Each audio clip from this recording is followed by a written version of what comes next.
Bismillahirrahmanirrahim. Assalamualaikum warahmatullahi wabarakatuh. Alhamdulillahi rabbil alamin, wassalatu wassalamu ala asyrafil anbiya'i wal mursalin nabiyina Muhammadin wa ala alihi wa ashabihi ajmain. Ikhwan dan akhwat yang dirahmati Allah Subhanahu wa taala, kita bersyukur kepada Allah Subhanahu wa taala atas segala nikmat-Nya yang telah dilimpahkannya kepada kita semua.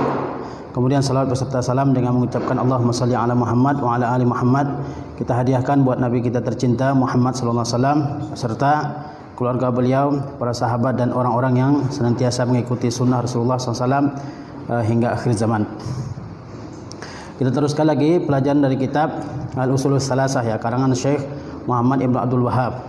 Kita sudah terangkan 3 muqaddimah dari kitab ini, karena kitab ini sebelum masuk kepada intinya ada 3 muqaddimah yang diterangkan oleh Syekh rahimahullahu taala ya.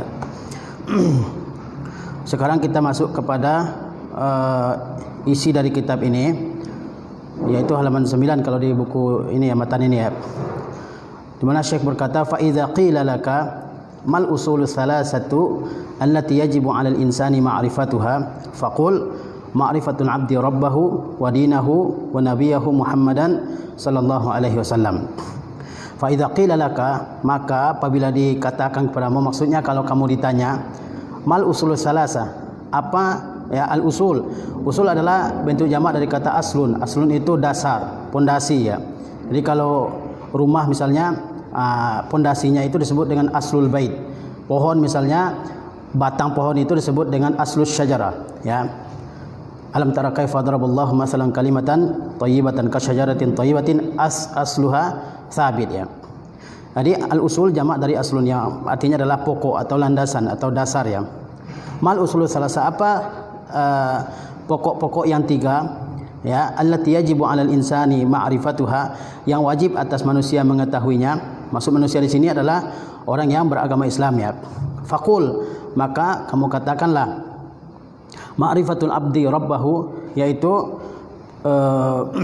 pengetahuan seorang hamba akan Rabbnya, wa dinahu, dan agamanya, wa nabiyahu Muhammadan sallallahu alaihi wasallam, dan nabinya Muhammad sallallahu alaihi wasallam. Ini yang akan dibahas dalam usul salasah ya, yaitu apa? Ma'rifatu ar-rabbi, mengetahui Allah, wa dinahu, wa ma'rifatud din, mengetahui agama, wa ma'rifatu an-nabiy, yaitu mengetahui Nabi sallallahu alaihi wasallam. Inti dari usul salasah itu adalah membicarakan 3 ini, yaitu mengenal Allah, mengenal agama Islam, dan mengenal Nabi sallallahu alaihi wasallam. Karena ketiga persoalan ini, yaitu mengenal Allah, mengenal agama Islam, dan mengenal Nabi, ini adalah persoalan yang sangat penting yang akan Allah tanyakan kepada orang-orang muslim di dalam kuburnya. Ya, setelah seorang muslim dikubur, kemudian apa? Kemudian datang 2 malaikat yang menanyakan kepada orang tersebut. Ya, ditanyakan, man rabbuka, siapa Rabb engkau? Kemudian apa? Madinuka, apa agama engkau? Kemudian waman nabiyuka, dan siapa nabi engkau ya.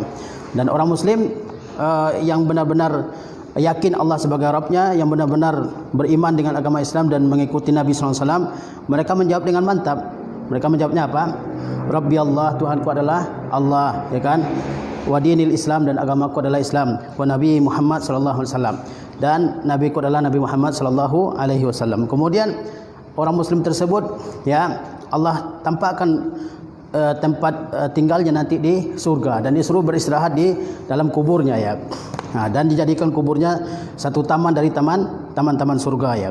Nah, adapun orang yang hanya beriman dengan lisannya saja ya, seperti orang-orang munafik misalnya, maka mereka tidak bisa menjawab 3 pertanyaan ini. Ketika ditanyakan siapa Rabb engkau, dia tidak mengetahui ya. Ketika ditanyakan apa agama engkau, dia tidak bisa menjawab ya.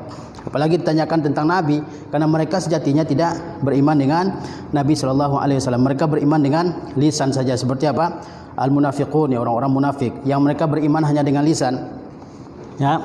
Setelah itu orang-orang yang tidak bisa menjawab pertanyaan ini akan ditampakkan tempat kembalinya di neraka ya, dan mereka akan tersiksa ya. Mereka akan tersiksa. Jadi kita harus mengetahui 3 persoalan ini, karena ini menyangkut keselamatan kita di di dunia dan di akhirat. Ya, bagaimana orang kalau tidak mengetahui Rabbnya dan tidak mengetahui agamanya dan tidak mengetahui nabinya ya. Nah, jadi ini menyangkut ke keselamatan kita di dunia maupun di akhirat ya.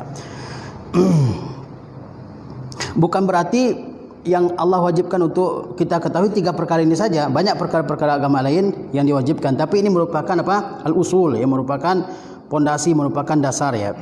Nah, kemudian Syekh masuk kepada poin yang pertama, yaitu ma'rifatur Rabb ya. Al-aslul awal, asal yang pertama atau pondasi yang pertama, dasar yang pertama, ma'rifatur Rabbi, yaitu mengetahui Rabb ya. Rabb itu apa? Rabb itu maknanya adalah yang menciptakan, yang mengadakan, yang menyediakan nikmatnya, yang memimpin manusia, yang menjaga alam semesta ya.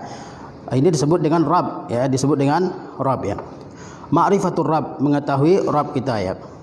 Fa idza qila laka, maka apabila dikatakan kepada engkau, maksudnya apabila engkau ditanya, man rabbuka, siapa Rabb engkau? Faqul, maka engkau katakanlah, Rabbi Allahul ladzi rabbani, Rabbku adalah Allah yang telah Rabbani. Rabbani itu menciptakan aku. Kemudian apa? Rabbani ya, ini fi'il madhi rabba ya, dari kata rabba yurabbi, tarbiyah ya. Kemudian nunnya nun wiqayah, ya adalah maf'ul bih ya. Jadi kalau dikatakan seseorang kepada kita atau ditanyakan oleh orang kepada kita, siapa Rabb engkau? Maka jawabannya adalah, Rabbku adalah Allah Subhanahu wa taala yang telah menciptakan aku. Rabbani, apa makna dari Rabbani? Rabba yaitu yang telah menciptakan, mengadakan, menyediakan nikmatnya bagi kita. Kemudian memberikan kita rezeki, yang memiliki alam semesta ini beserta seluruh isinya. Ini makna dari Rabba yurabbi tarbiyah ya. Jadi itu wa rabba jami'al alamin, dan yang telah menciptakan menjaga, menguasai, mengatur alam semesta ini. Jami'al alamin ya, jami'al alamin, seluruh alam semesta ini. Al-alamin adalah bentuk jamak dari kata alam. Sebagaimana Allah berfirman apa? Alhamdulillah rabbil alamin. Al-alam yaitu kullu ma siwallah, segala sesuatu selain Allah Subhanahu wa taala itu adalah alam ya. Manusia, hewan, tumbuh-tumbuhan, makhluk hidup, itu semuanya disebut dengan al-alam. Dan Allah adalah Rabb dari seluruh alam ini. Sebagaimana kita baca dalam ayat alhamdulillahi rabbil alamin ya, segala puji bagi Allah Rabb alam semesta ya. Jadi faqul rabbi Allahul ladzi rabbani wa rabba jami'al alamin bi ni'amihi ya, yang telah menjaga, memelihara ya, mengatur alam semesta ini bi ni'amihi, dengan nikmat-nikmatnya. Bi ni'amihi, ni'am adalah bentuk jamak dari kata ni'mah ya. Wa huwa ma'budi, dan dia yaitu Allah Subhanahu wa taala adalah ma'budi, sembahanku. Laisa li ma'budun siwahu, tidak ada bagiku sembahan selainnya. Jadi kalau dikatakan kepada kita ya, di dunia ini kalau ada yang bertanya siapa Rabb engkau, maka kita jawab Rabbku adalah Allah. Allah itu siapa? Allah itu yang menciptakan alam semesta. Allah itu yang mengadakan alam semesta. Allah itu yang mengatur alam semesta. Allah itu yang memberikan nikmatnya kepada kita. Allah itu yang memberi kita rezeki. Allah itu yang mengatur alam semesta ya, mengatur manusia, mengatur alam semesta ini ya, mengatur matahari, bulan, bintang, lautan dan seterusnya ya.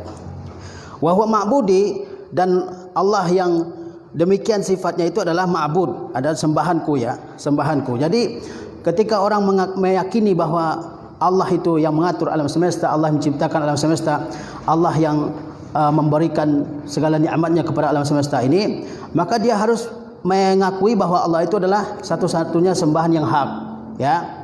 Satu-satunya sembahan yang hak. Tidak ada sembahan yang hak selain Allah Subhanahu wa taala. Ya.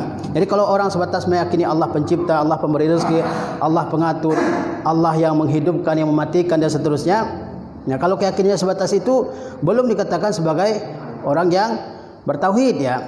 Banyak orang yang meyakini Allah ini sebagai pengatur alam semesta ya, sebagai pencipta alam semesta, tapi dia belum dikatakan sebagai orang yang bertauhid kalau ibadahnya bukan kepada Allah Subhanahu wa taala.